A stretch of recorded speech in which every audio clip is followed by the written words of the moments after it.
Ya, hari ini merupakan hari ulang tahun Tentara Nasional Indonesia yang ke-78. Kita sudah saksikan bersama bagaimana parade defile perayaan yang kemudian sangat meriah, melibatkan ada sebanyak 4.700 personil dan juga ada 130 lebih alutsista. Bersama juga dengan Mas Al-Araf, pengamat militer. Selamat malam, Mas. Selamat malam. Kita malam hari ini akan membahas dari sisi alutsista, kemudian juga dari sisi personil, kualitasnya, termasuk juga bagaimana tema tahun ini yang diambil pengawal demokrasi tentunya menuju pemilu. Bagaimana kemudian netralitas TNI.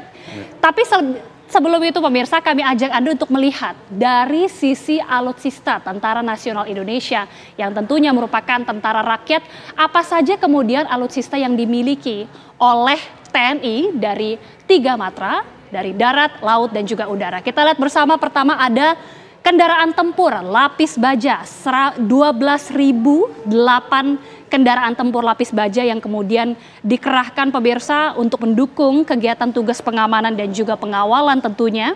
Kemudian juga ada sejumlah alutsista lainnya, yaitu adalah artileri tarik.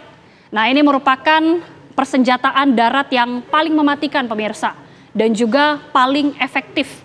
Kemudian juga ada 314 tank yang merupakan alutsista yang memiliki kemampuan tempur mumpuni di medan perang, tentunya sangat membantu untuk pergerakan prajurit. Dan juga artileri swagerak yang memiliki mobilitas tinggi, menggunakan roda rantai, dipersenjatai meriam howitzer. Ini ada sejumlah 153 unit yang dimiliki oleh Tentara Nasional Indonesia. Dan juga ada peluncur roket pemirsa, ada sebanyak 63 unit. Yang tentunya ini juga dikerahkan untuk mobilitas yang sangat tinggi dan juga kendaraan tempur tentunya. Dan juga kita lihat bagaimana dari sisi alutsista TNI Angkatan Laut. Ada dari kapal patroli pemirsa. Ini dirancang untuk mempertahankan atau pertahanan pantai, perlindungan perbatasan, penegakan hukum, imigrasi, tentunya juga tugas pencarian dan penyelamatan. Berikutnya ada 21 kapal korvet. Kapal jenis korvet menjadi alutsista pertama, ini diproduksi dari dalam negeri juga pemirsa. Ada sebanyak 21 unit yang dimiliki oleh TNI.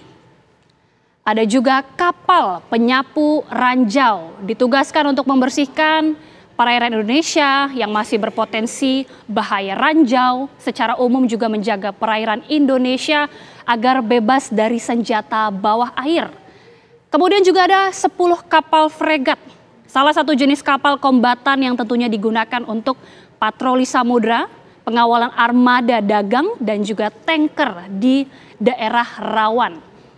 Ada kapal selam juga, ada sebanyak 4 unit, ini digunakan untuk tujuan dan kepentingan militer, memperkuat wilayah maritim Indonesia tentunya. Dan juga selanjutnya kita akan lihat alutsista TNI Angkatan Udara atau AU. Ada 176 helikopter pemirsa. Kita tahu bersama helikopter ini sangat dibutuhkan untuk diperbantukan pada saat proses evakuasi, kemudian juga penyerahan atau pengangkutan barang-barang dan juga kebutuhan logistik lainnya. Ada juga helikopter tempur sebanyak 15 unit yang kemudian juga dimiliki oleh Tentara Nasional Indonesia. Pesawat intai juga ada dan juga masih ada sejumlah alutsista lainnya yang tentunya dimiliki dari matra darat, laut, dan udara. Saya sekarang langsung ke Mas Al-Araf. Ini kan melihat ya, alutsista kita banyak sekali, luar biasa di 78 tahun TNI ini. Tapi kalau dari sisi pengamat melihatnya, apakah ini sudah mencukupi dari minimum power, baik dari sisi alutsista, tidak hanya alutsista, tapi juga personelnya bagaimana kemudian?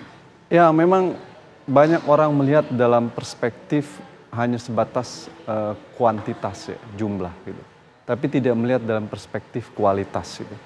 Dalam hal ini seberapa kualitaskah dari alutsista yang kita miliki. Gitu. Dengan kata lain, sebagian besar apakah layak pakai atau tidak layak pakai. Nah, untuk melihat kondisi alutsista kita nggak bisa menggunakan data berdasarkan hanya sebatas jumlah. Tapi harus dilihat seberapa kuat dan seberapa baik dan bagus alutsista itu. Gitu. Oke, kalau dari sisi kualitas sendiri bagaimana, Mas? Dari segi kualitas kita harus mengacu kepada kebijakan produk strategis pertahanan yang dikeluarkan Kementerian Pertahanan. Ya. Jadi kalau kita ingin melihat kuantitas, kita bisa melihat di produk kebijakan postur pertahanan negara. Itu yang mengeluarkan Kementerian Pertahanan. Setahu yang saya baca dalam buku postur kebijakan pertahanan negara, itu secara kuantitas Indonesia hanya 60% yang layak pakai. Hanya 60% yang layak pakai? 40% tidak layak pakai. Baik Angkatan Darat, Laut, maupun Udara. Artinya kondisi alutsista kita itu masih jauh dari ideal gitu. Karena masih dalam tahapan minimum essential force. Kedua, kita juga bisa lihat sebenarnya dari jumlah anggaran yang diperuntukkan dalam penguatan pertahanan. Kita masih di bawah 1% GDP untuk anggaran sektor pertahanan. Artinya jauh dari beberapa negara yang memiliki kapasitas kekuatan pertahanan yang baik. Sehingga dalam realitas seperti itu, saya ragu bahwa jumlah kuantitas yang ada itu menunjukkan bahwa kualitasnya baik. Dari yang saya perhatikan bahwa sebagian besar alutsista yang dimiliki itu masih memiliki persoalan terkait dengan kondisinya itu. Sebagian besar memiliki problem sudah tua terlalu lama. Yang kedua adalah banyak pembelian pesawat ataupun alat tempur yang bekas. Yang terbaru yang dibeli oleh Pak Menteri Pertahanan Mirage itu dari Qatar itu pesawat bekas ya, yang Qatar sendiri nggak menggunakan lagi, terus kita beli yang tentu itu kita perlu ingat pada tahun 2009 pemerintah pernah menolak pembelian itu, tapi sekarang justru dibeli gitu. Nah itu bekas. Nah pembelian alutsista bekas itu sebagian besar kecenderungan di kita dari era Pak Habibie sampai sekarang memiliki persoalan-persoalan. Dibeli akhirnya nggak layak pakai terus mangkrak. Nah ini persoalan serius dalam kondisi alutsista bekas. Ini menjadi persoalan serius, artinya jangan melihat dari sisi kuantitas saja, tapi juga kualitas, karena bahkan tadi disebutkan pemirsa hanya 60% kemudian dari alutsista ini yang layak atau kualitasnya masih mumpuni. Nanti kita akan lebih memperdalam lagi, termasuk juga bagaimana tidak hanya alutsista, tapi dari sisi kualitas personel tentunya juga terkait dengan netralitas TNI jelang pemilu 2024. Sesaat lagi pemirsa, kami kembali.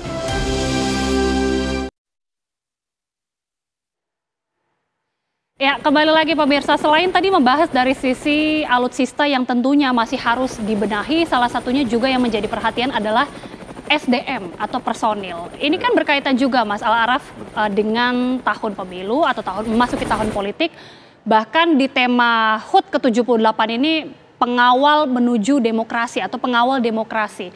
Berbicara dari sisi mengawal demokrasi ini kan sepertinya sudah cukup berulang ya, setiap pemilu selama 5 tahun sekali kita melihat misalnya purnawirawan TNI sepertinya terpecah, ada yang mendukung A, mendukung calon B, atau mendukung calon C. Ini bagaimana kemudian menjadi tantangan untuk netralitas TNI sendiri? Ya betul, tantangan politik tahun depan buat TNI adalah bersikap netral gitu. Nah instruksi Presiden itu harus ditafsirkan bahwa TNI tidak boleh berpolitik praktis. Undang-Undang TNI 34 2004 menyebutkan bahwa TNI tidak boleh berpolitik praktis.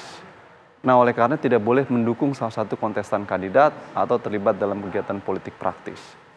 Nah, pesan ini menjadi penting karena dalam pengalaman kita ketika pemilu 2004, 2014, terdapat oknum-oknum militer yang digunakan dan dimobilisasi untuk pemenangan salah satu kandidat presiden.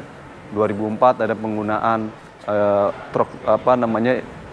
fasilitas peralatan ataupun mobil militer untuk mobilisasi mendukung salah satu kandidat.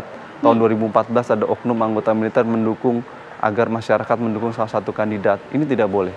Baik TNI ataupun Polri, dia tidak boleh terlibat dalam politik praktis, dalam mendukung gitu. Ini menjadi penting gitu. Bagaimana melihat kondisi untuk tahun ini Mas, jelang pemilu 2024 nanti? Nah, dinamika pemilu sekarang kan memang kecenderungan kontestasinya cukup tinggi ya.